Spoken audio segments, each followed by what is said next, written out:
देखिए question number 15 है। 15 में अथवा करके जो पार्ट था, एमपी बोर्ड का क्लास 12 का क्वेश्चन पेपर है। ये 2025 में दिया गया है सैंपल क्वेश्चन पेपर, उसका क्वेश्चन है। ठीक है, ये सैंपल क्वेश्चन पेपर है हमारा 2025 का सैंपल क्वेश्चन पेपर है 2025 में जो एमपी बोर्ड ने दिया है। इसमें बोला जा रहा है कि सदिश विधि से त्रिभुज का क्षेत्रफल बताना है। जो त्रिभुज है उसके शीर्ष जो दिए गए हैं, ए के कोऑर्डिनेट कितने हैं 1 1 और बी के ये हैं, सी के ये हैं। अब हमें क्षेत्रफल बताना है, एरिया बताना है, यानी वेक्टर फॉर्म से हमें एरिया फाइंड करना है। तो इसका सोल्यूशन लिखते हैं। सबसे पहले हम क्या करते हैं, एक ट्राइंगल बना लेते हैं। ट्राइंगल कैसा है ये हमको नहीं पता, लेकिन हमने इसके वर्टेक्स दिए हैं, इसके बिहाफ पे इसको बना लेते हैं। ए का कोऑर्डिनेट कितना दिया गया है, ए के कोऑर्डिनेट दिए गए हैं 1 1 और 1। इसके बाद बी मान लेते हैं, बी का कितना कोऑर्डिनेट है 1 2 और 3 है। फिर इसका सी ये पॉइंट मान लेते हैं, इसके कोऑर्डिनेट 2 3 1 है। हमें जो यूज करना है वो वेक्टर फॉर्म यूज करना है, यानी सदिश फॉर्म। तो इसके लिए एरिया क्या होता है, एरिया क्या होता है, एरिया कभी भी निकालना होता है, क्षेत्रफल निकालना होता है। तो क्षेत्रफल जो हमारा होता है, जिसको कैपिटल ए से लिख सकते हैं, ये होता है 1/2। ठीक है, 1/2। अगर हम ए के बिहाफ पे जाएंगे तो ए का बी से वेक्टर, ए बी वेक्टर, उसका क्या होगा, क्रॉस प्रोडक्ट करना होगा ए का सी के साथ वेक्टर, ए सी वेक्टर। इन दोनों का क्रॉस प्रोडक्ट निकालना है और उसको किससे डिवाइड कर देना है 1/2 से। लेकिन क्रॉस प्रोडक्ट जो हमने निकाला है उसका मॉड निकालना है, मॉड। ठीक है, तो सबसे पहले हम क्या करेंगे, अगर ए के बिहाफ पे एंगल निकालना चाहते हैं, क्षेत्रफल किसी से भी निकाल सकते हैं। अगर हम बी से निकालना चाहते हैं तो बी ए और बी सी निकाल लें, उसका क्रॉस प्रोडक्ट।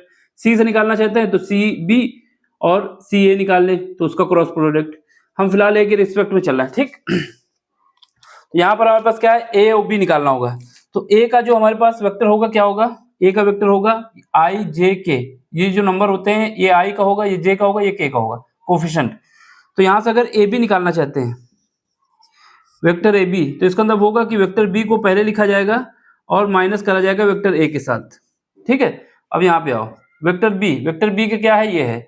यहाँ पर क्या है 1 यानी आई कैप है, 2 जे कैप है और क्या है +3 के कैप है। ये हमारा बी हो गया है। अब माइनस करेंगे इसको किसके साथ, ए के साथ। ए क्या है, सब में आई कैप है, सबका कोफिशिएंट 1 है, जे कैप है और प्लस का के कैप है। अब इसको सॉल्व करोगे तो यहाँ से क्या आएगा, 0 आएगा, 0 आई कैप। अब यहाँ से देखोगे तो कितना आ जाएगा, माइनस का, ये प्लस का, ये माइनस का है, तो जे कैप बचेगा। कितना बचेगा, जे कैप। तो ये हमारा जे कैप हो गया।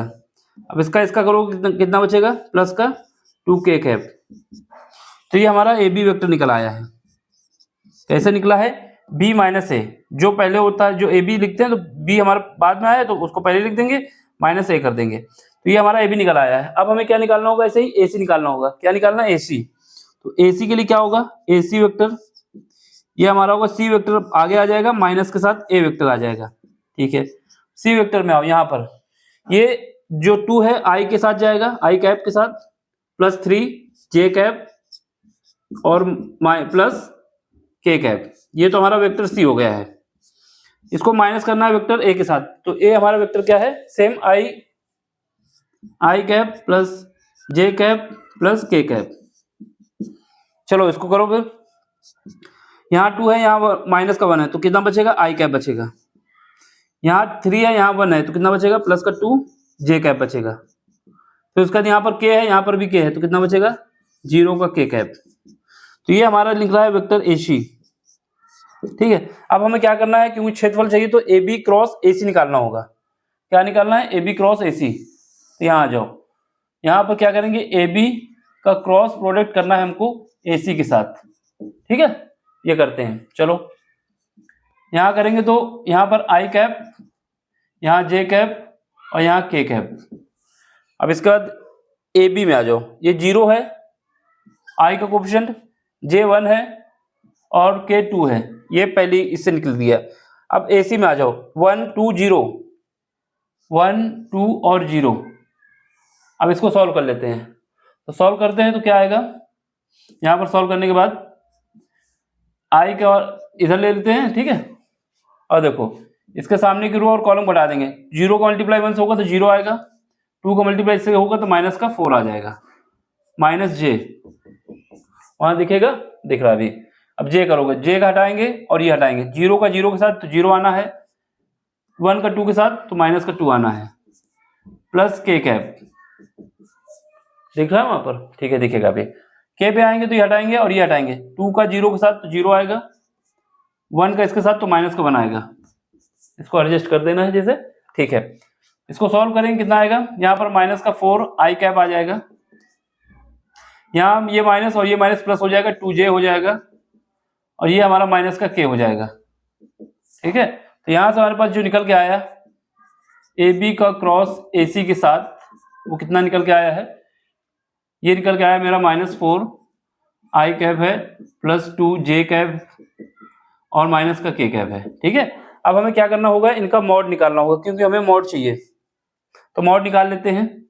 तो mod of A B cross A C, जब ये निकालेंगे तो क्या आएगा, अंडर रूट के अंदर जाना है, आई का जो कोफिशिएंट है उसका स्क्वायर प्लस जे का और प्लस के का स्क्वायर, सब यहाँ माइनस आई यानी आई का कोफिशिएंट 4 है, इसका स्क्वायर प्लस 2 का स्क्वायर और प्लस 1 का -1 का स्क्वायर। तो यहाँ सॉल्व करो, यहाँ सॉल्व करेंगे कितना आ जाएगा, यहाँ पर हमारे पास 16 आ जाएगा, यहाँ पर 4 आ जाएगा और यहाँ पर 1 आ जाएगा।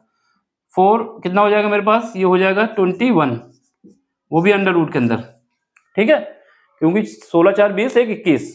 अब हमें एरिया निकालना है, तो एरिया क्या हो जाएगा, क्षेत्रफल area is equal to 1/2 mod of A B cross A C के साथ था, यहाँ पे हमारे पास एरिया आ जाएगा 1/2 और अंडर रूट 21, ये हमारा एरिया आ गया जो कि स्क्वायर यूनिट है,